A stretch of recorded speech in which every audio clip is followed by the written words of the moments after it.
NSS എന്ത് തീരുമാനമെടുത്താലും, എന്ത് രാഷ്ട്രീയ തീരുമാനമെടുത്താലും അത് ഞങ്ങളെ ബാധിക്കില്ല. NSSന്റെ പ്രവർത്തകർ NSS എടുക്കുന്ന തീരുമാനം അതേപടി അനുസരിക്കാറില്ല. NSS general secretary Sukumaran Nair എന്ത് കാര്യം പറഞ്ഞാലും അത് അതേപടി അനുസരിക്കുന്നവരല്ല കരയോഗം ഭാരവാഹികളും പ്രവർത്തകരും. ഇതാണ് കോൺഗ്രസിൻ്റെ നിലപാട്. കോൺഗ്രസ് നേതാക്കൾ അത് പറയുന്നുമുണ്ട്. NSSൽ കോൺഗ്രസ് ഉണ്ട്, കോൺഗ്രസ് പ്രവർത്തകരുണ്ട്. അവർ ഞങ്ങൾക്ക് വോട്ട് ചെയ്യും, ഞങ്ങളോടൊപ്പം നിൽക്കും, UDFന്റെ കോൺഗ്രസിൻ്റെ രാഷ്ട്രീയ തീരുമാനത്തോടൊപ്പം നിൽക്കും എന്ന് ഉറപ്പിച്ചു പറയുന്നു പ്രതിപക്ഷ നേതാവ് VD സതീശനും കോൺഗ്രസ് നേതാക്കളും. എന്നാൽ അങ്ങനെയാണോ? അല്ല എന്നാണ് ഉത്തരം. ഇന്ന് പെരുന്നയിൽ നടന്ന ഒരു യോഗമുണ്ട്, പ്രധാനപ്പെട്ട യോഗമായിരുന്നു. ഇപ്പോഴുള്ള രാഷ്ട്രീയ സ്ഥിതിഗതികൾ ഒക്കെ വിശദീകരിക്കുന്നതിന് വേണ്ടി വിവിധ കരയോഗങ്ങളിൽ നിന്ന് എത്തിയ പ്രതിനിധികൾ പെരുന്നയിൽ ഒത്തുകൂടുകയും അവരോട് Sukumaran Nair NSS general secretary സംസാരിക്കുകയും ചെയ്തിരുന്നു. അതിനുശേഷം പുറത്തിറങ്ങി വന്ന 2 കോൺഗ്രസ് പ്രവർത്തകരല്ല നേതാക്കൾ തന്നെയാണ്. ഒരാൾ കോട്ടയം നഗരസഭ വൈസ് ചെയർമാനാണ് ഗോപകുമാർ. അദ്ദേഹം പറയുന്നത് കേൾക്കൂ. NSS നേതൃത്വത്തിൻ്റെ നിലപാടിനോടൊപ്പം കേരളത്തിലെ മുഴുവൻ കരയോഗം പ്രവർത്തകരും ഒറ്റക്കെട്ടായി നിലകൊള്ളും.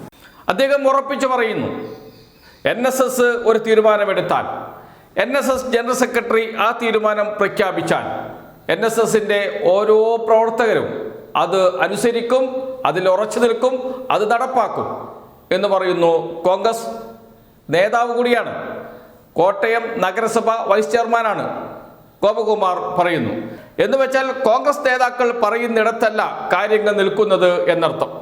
കോൺഗ്രസ് നേതാക്കൾ പറയുന്നത് NSSലെ കോൺഗ്രസ് പ്രവർത്തകരും നേതാക്കളും ഞങ്ങളോടൊപ്പം നിൽക്കും, രാഷ്ട്രീയ തീരുമാനത്തോടൊപ്പം നിൽക്കും എന്നാണ് അവർ പറയുന്നത്. എന്നാൽ അങ്ങനെയല്ല എന്ന് ഉറപ്പിച്ചു പറയുന്നു ഗോപകുമാർ. ഇനി ഗോപകുമാർ മാത്രമാണോ? നേരത്തെ കോട്ടയം ജില്ലാ പ്രസിഡന്റായിരുന്ന രാധാ V നായർ ഉമ്മൻചാണ്ടിയുടെ ഏറ്റവും അടുത്ത അനുയായി എന്ന രീതിയിലാണ് കോട്ടയത്ത് അറിയപ്പെടുന്നത്. അവരിപ്പോൾ ജില്ലാ പഞ്ചായത്ത് അംഗവും കൂടിയാണ്. അവർ പറയുന്ന വാക്കുകളുണ്ട്, ഞങ്ങൾക്ക് രാഷ്ട്രീയമൊക്കെയുണ്ട്, പക്ഷേ NSS ആണ് പ്രധാനം. NSS ഒരു തീരുമാനമെടുത്താൽ അതിനോടൊപ്പം നിൽക്കും, NSS നമ്മുടെ ജീവവായുവാണ് എന്ന് പറയുകയാണ് രാധാ V നായർ. കേൾക്കാം. തീർച്ചയായിട്ടും ഇത് ഇന്നലെ രാഷ്ട്രീയക്കാരത്തിയാണ് ഞാൻ, പക്ഷേ സമുദായത്തിൻ്റെ നിലപാട് സമുദായത്തിൻ്റെ ശക്തമായ നിലപാടാണ്. അതെ, എന്തോ അല്ല, അങ്ങനെയല്ല. ഞാൻ വിശ്വസിക്കുന്ന ആ NSS എന്ന് പറയുന്നത് എൻ്റെ ജീവാത്മാവാണ്. രാഷ്ട്രീയത്തിലുണ്ട് ഞാൻ രാഷ്ട്രീയക്കാരിയാണ്, അറിയാലോ നിങ്ങൾക്കൊക്കെ. ആചാരാനുസരണത്തിൻ്റെ നിലപാടാണ്, ആചാരത്തിൻ്റെ നിലപാടാണ്. എങ്ങനെ എന്തോ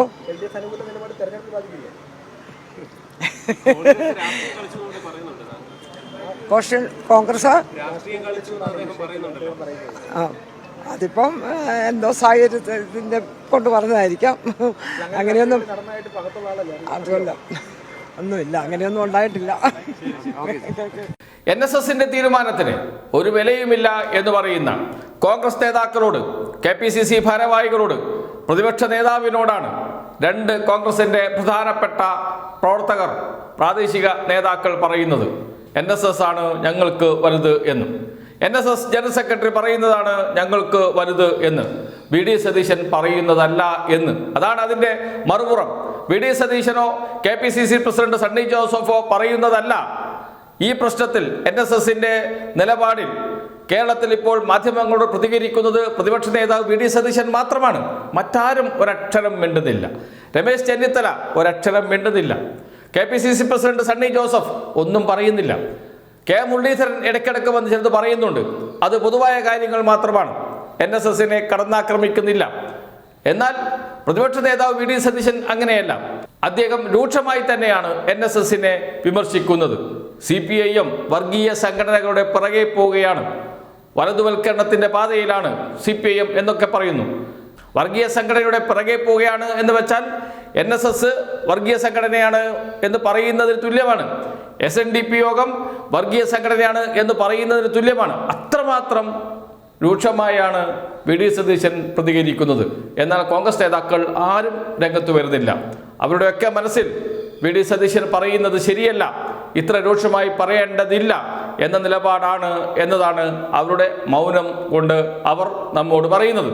ഏതായാലും കോൺഗ്രസ് നേതാക്കൾ അവരുടെ നിലപാട് പറഞ്ഞു കഴിഞ്ഞു. പ്രാദേശിക നേതാക്കൾ ഞങ്ങൾ NSSനോടൊപ്പമാണ് എന്ന്. അതുകൊണ്ട് വലിയ പ്രത്യാഘാതം ഉണ്ടാക്കും കോൺഗ്രസിന്, UDFന് NSSന്റെ നിലപാട് എന്ന കാര്യത്തിൽ സംശയമേയില്ല.